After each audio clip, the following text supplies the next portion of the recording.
son ouverture, des milliers de gens sont passés par ici et il y en aura de plus en plus. Et c'était même pas pensable pour nous qu'il n'y ait pas le maillot d'Hugo Lloris.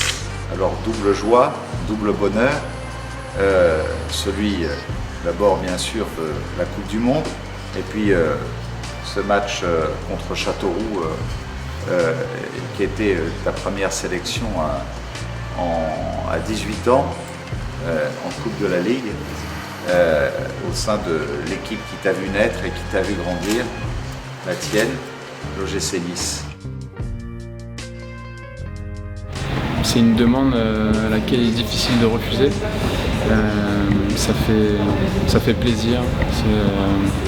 C'est aussi un privilège de pouvoir remettre un maillot ici et qui va durer très longtemps. Donc c'est une bonne chose.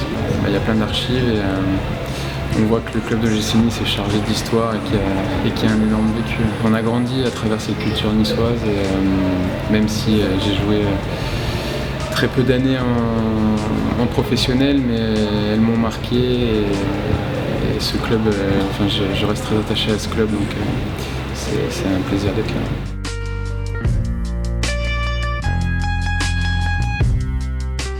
Belle victoire et c'est une pièce incontournable parce que c'est un peu le symbole du club, c'est le symbole de la formation, c'est le symbole des valeurs que porte l'OGC Nice et je pense la ville aussi. Et donc voilà, c'était incontournable qu'on ait un maillot d'Hugo et en plus son premier maillot en pro, il avait encore 18 ans et qu'il a commencé avec le club. Et les donateurs m'appellent de plus en plus depuis qu'enfin on a inauguré notre musée de l'OGC Nice, donc voilà, avec les normes de sécurité, les normes de conservation, etc. que nous offre le musée national. Les gens ont confiance maintenant et donc j'ai des mails d'illustres anciens qui nous proposent des nouvelles pièces, etc. Donc on est ravis. Le président River n'est pas là aujourd'hui, malheureusement, il en est très, très peiné parce qu'il a beaucoup d'affection et d'admiration pour Hugo comme nous tous. Mais voilà, il se plaît à répéter souvent que nous formons des hommes avant de former des joueurs et je crois que Hugo est l'illustre représentation de ces mots. Merci Hugo de ta présence et d'être avec nous aujourd'hui. Merci beaucoup. Was convincing the world he didn't exist.